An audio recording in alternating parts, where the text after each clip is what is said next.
Doctor Zakir Naik Bangladesh সফরের অনুমতি পেয়েছেন 20 নভেম্বর পর্যন্ত। ডাক্তার জাকির নায়েক আমাদের শুধু মুসলিম বিশ্বের জন্য না, পুরো পৃথিবীর কাছেই, পৃথিবীর মানুষের কাছে, বিশ্ব মানবতার কাছে উনি একজন গ্রহণযোগ্য ব্যক্তিত্ব।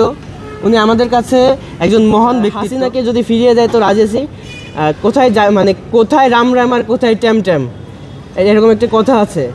হাজারটা হাসিনাকেও যদি ফিরিয়ে দেয়, আমরা জাকির নায়েককে কখনোই তাদের হাতে তুলে দিব না, এটা সুস্পষ্ট। এবং আমরা তাকে বাংলাদেশে এনে রাষ্ট্রীয় সংবর্ধনা সহ, সেটা তো রাষ্ট্রের একান্ত বিষয় এবং রাষ্ট্রের নাগরিক হিসেবে আমাদের রাষ্ট্রের কাছে দায়িত্ব। এবং আমরা ঢাকা বিশ্ববিদ্যালয়ের শিক্ষার্থী হিসেবে ঢাকা বিশ্ববিদ্যালয় থেকে তাকে সম্মানসূচক ডক্টরেট ডিগ্রি প্রদান মানে দাবি জানিয়েছি প্রদানের বিশেষ সমাবর্তন আয়োজনের মাধ্যমে।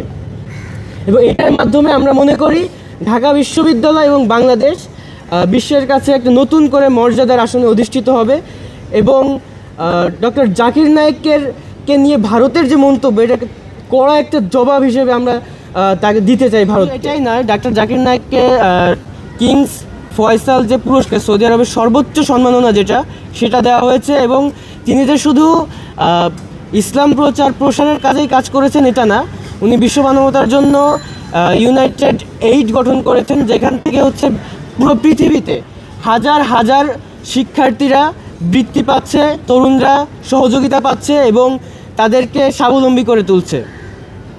এমতো অবস্থায় আমাদের কাছে সবচেয়ে বড় পাওয়া যেটা হয়ে দাঁড়িয়েছে সেটা হচ্ছে উনি বাংলাদেশে আসছেন।